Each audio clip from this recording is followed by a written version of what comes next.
Hey, happy Thanksgiving weekend. I hope you had a great holiday with loved ones or great friends or a good friend or a loved one. I hope you had someone to share it with. We had a really nice immediate family dinner. I was with my brother and my mom, and that was we had a really good time.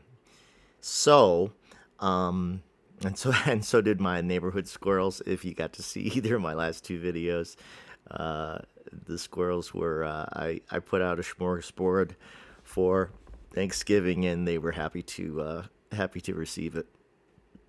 So, but I felt like popping on to talk about a little bit about Omicron, the coronavirus variant, and kind of like a what we know so far video. And we don't know a lot, but for some reason, I feel like it's going to be okay, and that we shouldn't work ourselves up prematurely. It's very including me. It's very easy to read a new headline about the variant and just immediately be filled with dread, but I'm really trying to keep a lid on that for myself personally because there's just too many unknowns. But some of the knowns are, I guess you could say, they're kind of in our favor. By which I mean, there is a doctor in South Africa who I believe was discovered one of the first cases and studied it, and so far has said that it appears to be a pretty mild strain. It's not having very big side effects. So that is great news. And one of the issues that it raises is kind of the global vaccination rate. What we know, I read an article the other day that I believe it's the entire continent of Africa, not just South Africa, but the entire continent of Africa has about 400 million doses of vaccines. I don't know if they were purchased or if they were. This is part of the allocation that the United States gave away abroad. But and I also recently learned that regardless of what they charge, vaccines are relatively inexpensive to produce. My personal doctor told me that they're about $1 a piece to produce. So they are not expensive to manufacture. They're only expensive to research and to develop. So, but I read in Africa there's 400 million doses, but that the vaccination rate there is still super low, and they've only used half of the doses they have right now. And it seems to me that the problem may be just simply one of distribution, because if you don't live in a city center, and this is true in the United States too, if you don't live in a city center, how do you get access to the vaccine? So getting vaccines out to remote areas is tricky, and especially with a refrigerated vaccine. I can't recall if all four of them have to be refrigerated, but I would assume so, and I would think too that they all have a shelf life. So if you don't use them within a certain amount of time, they just go bad, and that's of no use. So it occurred to me today that maybe the next front of combating COVID will be a pill form of the vaccine. I believe that vaccines can be administered this way, but don't quote me 100% on this.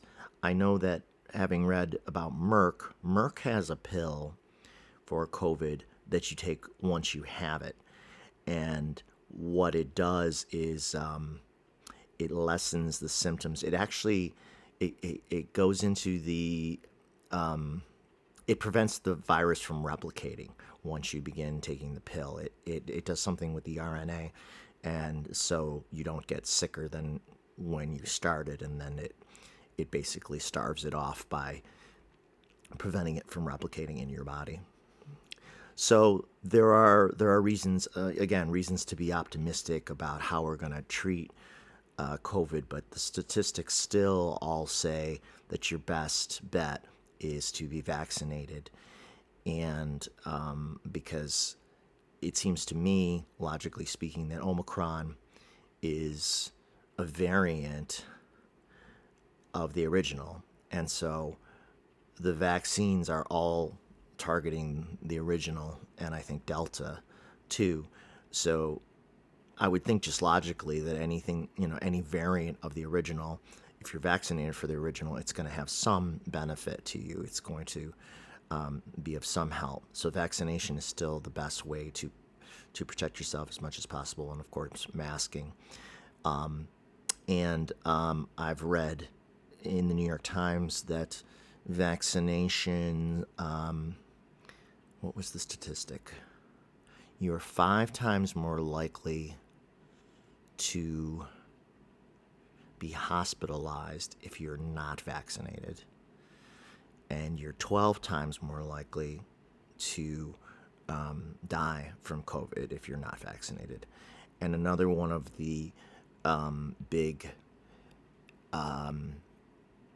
what is the word they use? I don't think it's comorbidities, but another one of the big variables that affects how sick you get is also your current health. If you're very overweight, then you are also at a higher risk of a worse infection.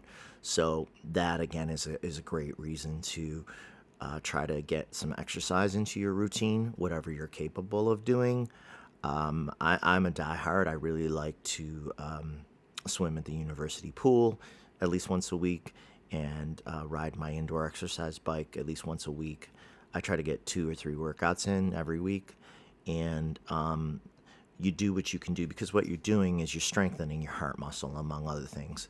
I feel like cardio is the big thing. And for me, being that I'm such a fan of Belgian beer and whiskey, when I have a couple, then yeah, there can be a drag the next day, and I find that when I work out, I'm able to purge those things from my system and kind of reboot my system, reoxygenate my cells. That's what you're doing when you're working out. You're pumping oxygen back into your bloodstream, getting it back up, and this is good for all kinds of reasons, including lowering your blood pressure and strengthening your heart. So, of course, I know age can be a factor, but if you can even get just a little bit of higher impact cardio into your routine, whether that's even walking the treadmill and just pushing yourself a little on the treadmill. I think that all of these are ways that you can help protect yourself against potential infection.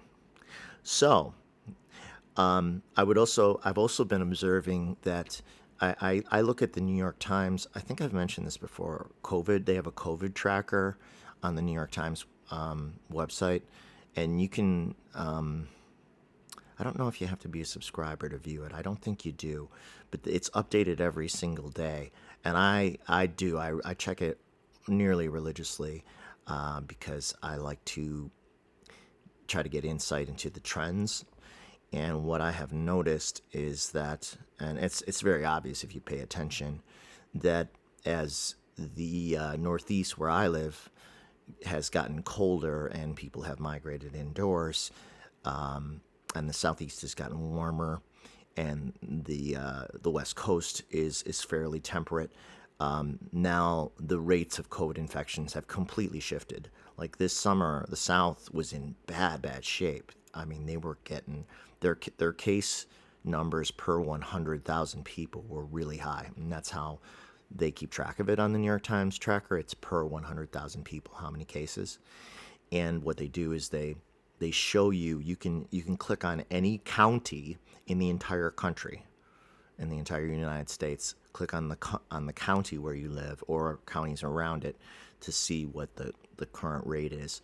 And I can't remember what the peak was, but there were some southern states that I think were even getting it up into like 200 or 300 cases per day per 100,000 people, and that's really very high and not good. And in the summer here in Buffalo, we were below 10 cases per 100,000 for most of the summer. And when you looked at the map, it's color coded, and it was like all the red areas, they use red as the higher rate. So that was all in the South, and we were like very light tan color. all summer long because they were indoors because it's too hot to be outdoors, and we were outdoors. And now, of course, it is completely flipped. Now that the South is experiencing more temperate weather, and they can be outside more and have more fresh air coming in through their windows and spend more time outside. And now that we're indoors in the Northeast, now our rates are jumping. And so Buffalo went from, around 10 per 100,000 to early fall, like I would say like mid-September, it started creeping up, I noticed. And it was just like last year. So then it was up to like 15, then it was 20, then it was 25, then it was 30 per 100,000. And now I believe we're somewhere around 70 or 80 people per day per 100,000, which is obviously 7, 8 times higher or more than it was in the summer, and mirrors the exact pattern that we saw last fall here in the Northeast, where by November, people were starting to get very concerned, and of course we weren't yet vaccinated. So, where were we? November of 2020. Yeah, because the vaccines didn't roll out until early 2021. It's kind of crazy, isn't it, when you think about the timelines? So it's easy to forget the order of things.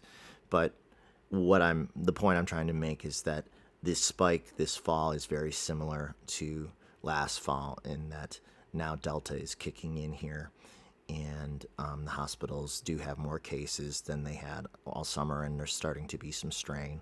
And the new governor of New York has declared a state of emergency as a preventative measure, mostly to put people on alert. But what I'm saying again is that don't panic. Like, hopefully Omicron is not going to be super serious. I stopped in and listened to Whimsy, the tarot reader, psychic, her live feed today, and she took a quick look at Omicron and said that she felt that it was going to follow what the South African doctor said, that it would be mild compared to maybe Delta, and also that if you were already vaccinated, that was your best defense. And of course, masks in dense public spaces, especially when there's no ventilation or less ventilation, meaning fresh air. So when you look at the New York Times COVID map for the entire country, you can see that it's kind of the entire Northeast where I am. This is from your point of view, like looking at the country, like the Northeast is all high rates. Michigan is really high. And then as you drop down into the South, the rates drop. And then as you go across the Midwest, it's weird. There's like this band that goes across the Midwest that is kind of as bad as we are here in the Northeast. And then the West Coast is low because of their temperate weather. So that's kind of the current status for the entire country as far as COVID rates go. I'm trying to think if there was anything else about Omicron that I had read about. Yeah, so what I am hoping is that swiping a text off of my phone screen. What I am sincerely hoping is that Omicron will have the intended effect of being like it will remind people that we are not free and clear. It isn't going to be all at once. It isn't just going to magically go away. And I'm also hoping that the industrialized nations of the world, where we have the majority of the vaccines and we have easier vaccine access, will be reinvigorated or that they will be re-incentivized to try to figure out how to make the vaccine much more available globally, and especially in remote areas of the globe. Like third world nations. Like, how do we solve the problem of distribution? Because until more of the world is vaccinated, there will always be the potential for more variants. The more unvaccinated people there are, the greater the potential that another variant could emerge. And apparently variants are fairly unpredictable. They can be mild, or they can be more severe than the original. They can be less contagious than the original or more contagious than the original, whereas like they say that Delta is more contagious than the original, which may be why the rates here in the Northeast are spiking so much. People aren't getting as sick when they're vaccinated, but it's just easier to get Delta. You don't need as much viral load. You don't need as much exposure to the virus to get sick, potentially sick. So, for example, my brother and I went to see the band Genesis at the hockey arena last night, and it took a long time to get in because there were probably 15,000 people there. And the lines out the door, first they were checking vaccine cards, and then once you got inside, the metal detectors and getting your tickets scanned. So it took us a really long time to get in. I don't know if it was an hour, but it was a good long time.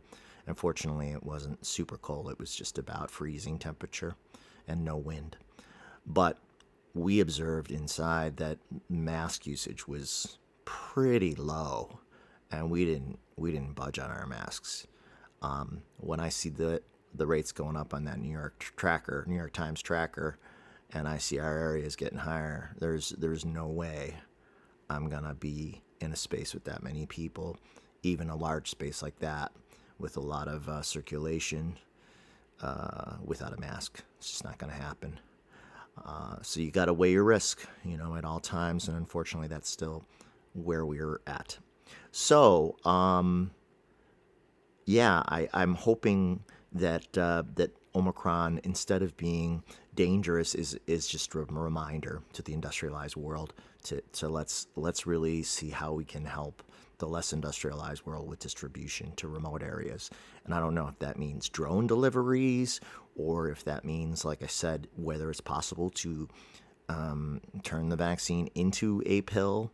I don't know whether that's possible. I know that like I said, they have the pill for once you get sick to keep it from replicating, but maybe even that would be enough, because they could cut into the infections that way. Whatever gets the numbers down. So that's what we know about Omicron, and I like to start my day pretty much every day with a little prayer for the world to overcome COVID, among our other problems, and I hope you'll consider doing that too. If you think about it from time to time, just send out that love, light, and healing and protection for the world that we get through. Okay, so that's about it. And take care of yourselves. I'll be back, I'm sure, with some new crazy dreams soon. I did have some crazy dreams over the weekend, but none that I really want to share. Just weird, just too weird, and not just bizarre. And so I don't even want to go down that rabbit hole right now. I know I share bizarre ones, but I try to keep them at least to being at least funny or interesting or amusing, as opposed to maybe creepy. But none of the dreams that I had indicated any problems related to COVID or anything. They were just bizarre mishmashes of things, including, although there was one funny dream, and the funny dream was going on a rocket ride, space shuttle ride to the moon with my dad and my brother. And my dad was the intended pilot. And I remember my brother and I were in the rocket, but instead of being like in the space suits, how they always show them and strapped in the chairs, we were kind of in what looked like almost like a dining booth at a restaurant. We were facing each other on two sides of a small booth that was in the rocket, and we weren't wearing suits. So we were just sitting back there like joyriding, and apparently Dad was gonna pilot. And probably the reason for that dream is because my dad bought the tickets for the Genesis show that we went to last night, and he and my brother were going to go originally. But then my father asked if I would like to go in his place, since I've never seen them, and I said sure. So he gave us his tickets, and we went. And that was our Saturday, and it was good. We had a good time. All right. Take care of yourselves. Stay well, stay safe. God bless you and your families, and God bless all of us. And we'll continue to try to put those good vibes, good prayers out there, and lean more into our hope than our fear, because you know that the hope is a much stronger energy, and the fear only attracts fear. So you wanna lean into the hope and the love and the empathy as much as you can. And I have to remind myself all the time, because going down fear rabbit holes is completely unhelpful. It's just one of the strange ways this universe works. So I hope you're well and continue to be well. Talk to you soon, I hope. Thanks. Bye.